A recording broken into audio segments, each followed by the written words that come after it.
Queridos hermanos, amigos, gusto de saludarles nuevamente. Damos gracias al Señor por tener esta oportunidad de poder comunicarnos a través de este medio, el mensaje, la enseñanza, la predicación, el consejo de nuestro Padre Celestial para cada uno de nosotros. Hoy me sorprendió un amigo, hermano de mucho tiempo que yo tuve la oportunidad de enseñar y compartir la palabra con él.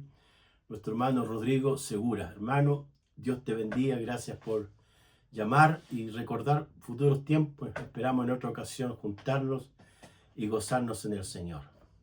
Muy bien.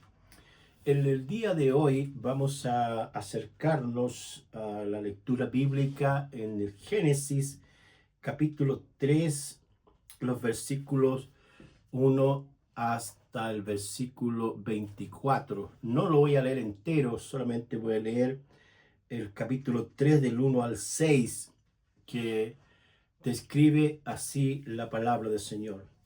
Pero la serpiente era astuta más que todos los animales del campo que Dios había hecho, la cual dijo a la mujer: con que Dios les ha dicho, no comáis de todo árbol del huerto. Y la mujer respondió a la serpiente: del fruto de los árboles del huerto podemos comer, pero del fruto del árbol que está en medio del huerto, dijo Dios, no comeréis de él ni le tocaréis para que no muráis. Entonces la serpiente dijo a la mujer: no moriréis, sino que sabe Dios que el día que comáis de él seréis abiertos vuestros ojos y seréis como Dios, sabiendo bien el bien digo y el mal. Y vio la mujer que el árbol era bueno para comer y que era agradable a los ojos y el árbol codiciable para alcanzar la sabiduría, y tomó de su fruto y comió y dio también a su marido, el cual comió así como ella. Bien, el tema que vamos a hablar hoy día es la caída de Adán. La caída de Adán.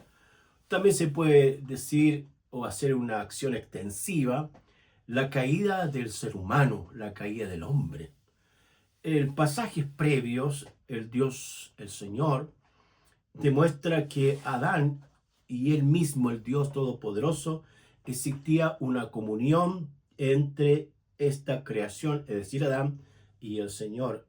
El pasaje bíblico dice que Dios se paseaba en el huerto del Edén y allí obviamente había comunión entre la criatura y el Creador.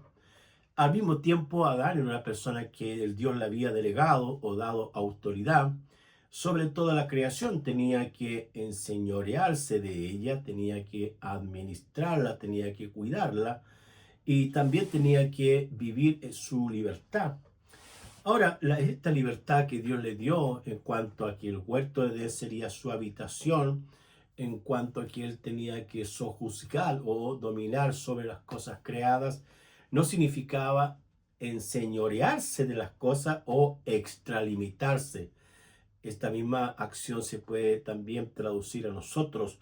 Dios nos ha delegado funciones, tareas, responsabilidades, pero hay una limitación, hay límites que Dios ha puesto para que no nos pasemos para allá, porque el día que alguien pasa los límites, rompe los principios, las ordenanzas que Dios ha establecido, se expone a consecuencias o a sanciones, en este caso del Señor. La caída de Adán se puede observar en tres pasos. En primer lugar, la tentación. El pasaje dice que la serpiente, en este caso el diablo, cuestionó la palabra de Dios. La pregunta dice: ¿con qué Dios les ha dicho? Eso dice el 3:1 de Génesis. Pero la serpiente era astuta más que todos los animales del campo, y dijo Dios, el cual dijo a la mujer: ¿con qué Dios os ha dicho, no comáis de todo árbol del huerto?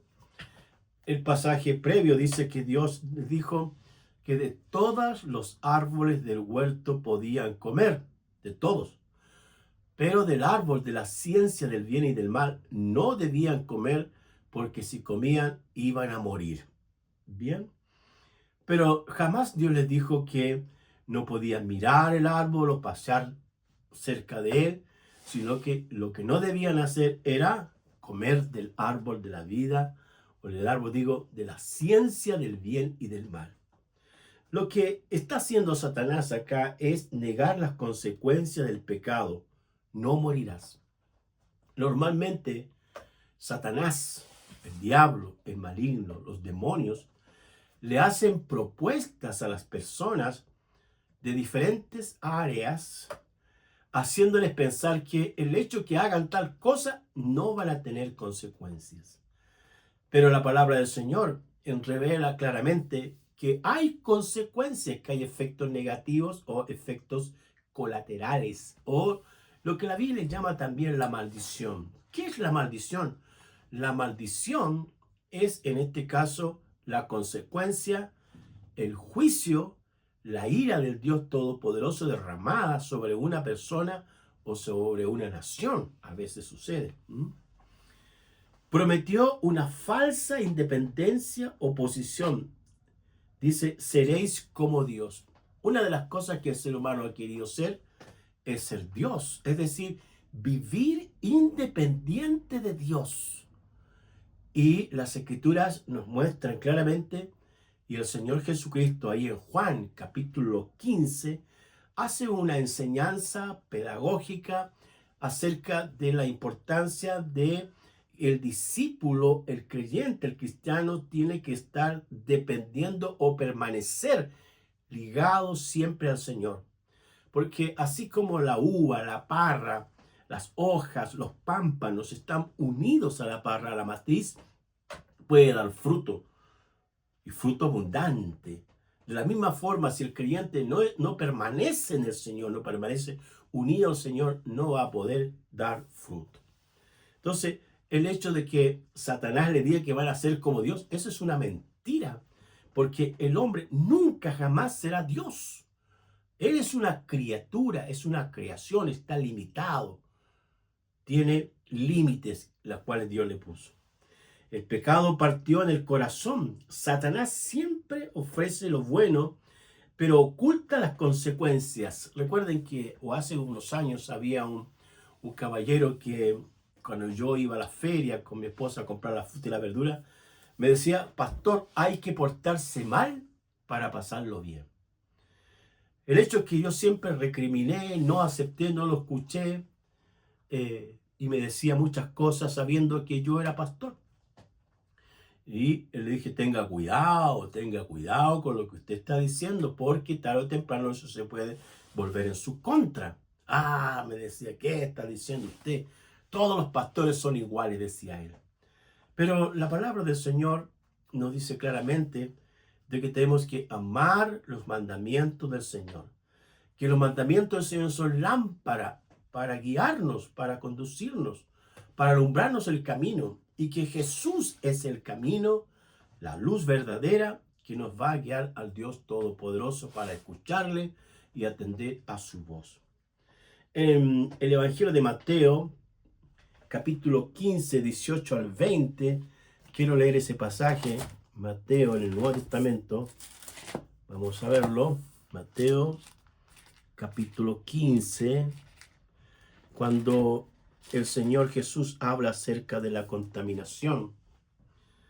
Voy a leer los versículos 18 al 20. Dice, porque del corazón salen los malos pensamientos, los homicidios, los adulterios, las fornicaciones, los hurtos, los falsos testimonios, las blasfemias. Estas cosas son las que contaminan al hombre, pero el comer con las manos sucias no contamina al hombre. Entonces uno se pregunta, ¿cuánta gente está hoy día contaminada moralmente, espiritualmente? Porque Jesús pone claramente y señala el lugar de donde salen las malas acciones que hacen que estas personas estén contaminadas. Hoy día se habla de contaminación acústica, contaminación de la tierra y diferentes tipos de elementos que podrían contaminar el agua, elementos químicos. Pero ¿quién habla de contaminación moral, de contaminación espiritual? Es Cristo Jesús. Es el Evangelio que habla y el Señor toca el tema diciendo, cuidado, atención.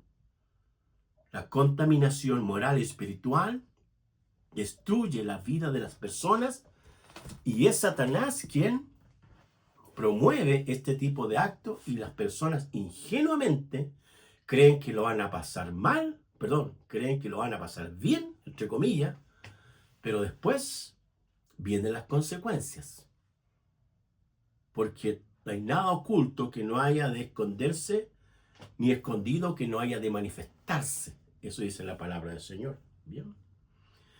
En segundo lugar, las consecuencias de la caída de Adán. Adán y Eva pecaron, quebrantando el mandato de Dios. Entró el pecado en el mundo. Esto es muy grave, porque el pecado, hasta Génesis capítulo 1, versículo 2, no había pecado. Adán y Eva vivieron muchos años en paz con el Señor y consigo mismos. Pero acá notamos que el pecado entró al mundo y contaminó toda la humanidad. Y es el hermano Pablo, en la epístola a la iglesia de Roma, quien habla de la condición moral y espiritual de toda la humanidad. Romanos 3, versículo 10, dice como está escrito: no hay justo ni aun uno, no hay quien entienda, no hay quien busque a Dios. Todos se desviaron, a una se hicieron inútiles. No hay quien haga lo bueno, no hay ni siquiera uno. Sepulcro abierto su garganta, con su lengua engañan, veneno de áspide debajo de sus labios. Su boca está llena de maldición y de amargura. Sus pies se apresuran para derramar sangre. Quebrantes de ventura hay en sus caminos, y no conocieron camino de paz. No hay temor de Dios delante de sus ojos. Esa es la condición moral del hombre sin Dios. Sin Dios. Todos. El pecado entró a través de Adán, y Adán trajo la muerte física, moral y espiritual a toda la humanidad. Por eso el apóstol Pablo va a escribir en otro pasaje que dice: por cuanto todos pecaron, están destituidos de la gloria de Dios, porque la paga del pecado es la muerte, mas la dádiva de Dios es vida eterna en Cristo Jesús. Además, llegó la vergüenza y el miedo. Adán, cuando supo que Dios se paseaba por el huerto, se escondió, huyó. Que él creyó que iba a huir del Señor. La palabra del Señor dice: huye el impío sin que nadie lo persiga. Cada vez que alguien comete una falta, se esconde, se oculta. Pablo menciona, y también lo dice más claramente el rey David, dice: ¿a dónde huiré de tu espíritu? Donde quiera que vaya, allí estás tú. Ahí está el Señor. Porque Dios tiene una virtud que nosotros no tenemos. Los hombres, las criaturas, Dios es el todopoderoso Señor, omnipotente, omnisciente y omnipresente. Donde quiera que vayamos, ahí está el Señor. Porque Él es Dios. Él es Dios. Nosotros somos criaturas. Se rompió la comunión con Dios y vino la muerte espiritual y física a toda la humanidad. Romanos 5, vamos a leer ese pasaje. Romanos 5, versículo 12. Dice: por tanto, como el pecado entró en el mundo por un hombre, ese hombre es Adán, y por el pecado la muerte, Adán también. Así la muerte pasó a todos los hombres por cuanto todos pecaron. En tercer lugar está la restauración.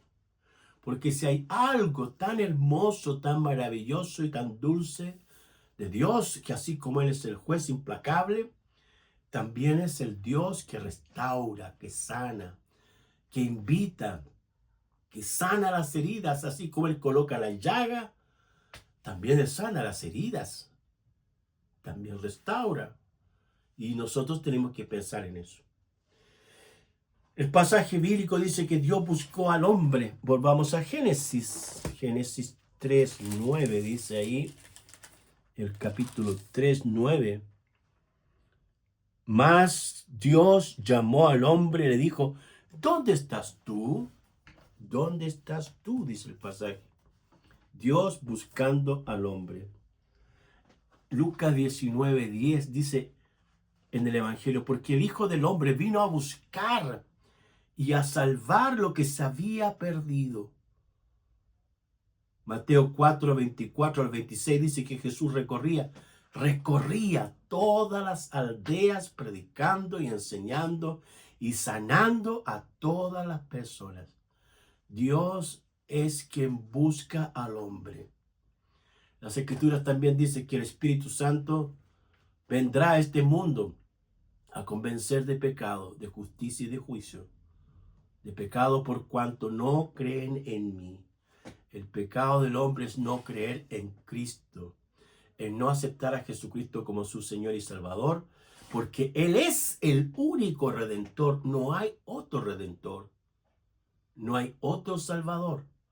Ninguno de los grupos religiosos mundiales que uno pudiese estudiar se proclamó su autor como el Salvador de la humanidad. O claramente dijo, yo soy el camino, la verdad y la vida. Nadie va al Padre si no es por mí. Prometió al Salvador en Génesis 3:15, ahí está. Y pondré enemistad entre ti y la simiente, y la mujer entre tu simiente y la simiente suya. Esta te herirá en la cabeza y tú le herirás en el calcañar. Lo que hizo Satanás, pensar que él usó a Judas para traicionar a Jesús, pensando que lo podía haber derrotado, pero Jesús resucitó de entre los muertos y venció al diablo y el pecado y la muerte también. Cristo es el segundo Adán. Jesucristo es el segundo Adán. Adán introdujo el pecado, Cristo vino a dar vida. Allí en 1 Corintios 15, vamos a ver ese pasaje. El apóstol Pablo está hablando acerca de lo que es la resurrección de entre los muertos de Jesús. Y cita y deja en claro lo que es la resurrección de los creyentes. 15:22. Dice, porque así como en Adán todos mueren, también en Cristo Jesús, todos serán vivificados. Lo repito, dice, así como en Adán todos mueren, bien, en Adán todos mueren. Así también en Cristo todos serán vivificados. Ahí está el contraste, ¿ve? La obediencia de Jesús. Y Jesús es quien restauró lo que Adán perdió. Bendito sea el Señor. Finalmente tenemos que decir que la caída de Adán trajo consecuencias a nivel personal y a toda la humanidad. Fue expulsado del huerto del Edén. Se sintió culpable de lo que hizo, pero el Dios Todopoderoso lo restauró. Y hoy día también tenemos que pensar, tenemos que sentarnos, tenemos que evaluar en qué condición estamos, cuál es nuestra base, qué cosas hemos hecho bien, qué cosas hemos hecho mal, cuáles requieren una redirección, cuáles requieren un replantearse, analizar y observar, para que de esa forma podamos orientar y proyectar nuestra vida en el Señor. Dios es bueno y su misericordia es para siempre. Si usted se ha alejado del Señor, por X motivo, no importa la razón, el motivo, acérquese al Señor, porque Dios es el que perdona y sana nuestras dolencias y restaura nuestras vidas. Y mientras haya vida, hay una oportunidad para regresar. Padre, en el nombre de Jesús te damos gracias por este tiempo que hemos compartido tu palabra. Pedimos que este mensaje sea de bendición y tú nos ayudes a pensar, a plantear bien las cosas y volvernos a ti, Señor, de todo corazón, Bendícenos, Padre, en el nombre de Jesús te lo rogamos. Amén y amén.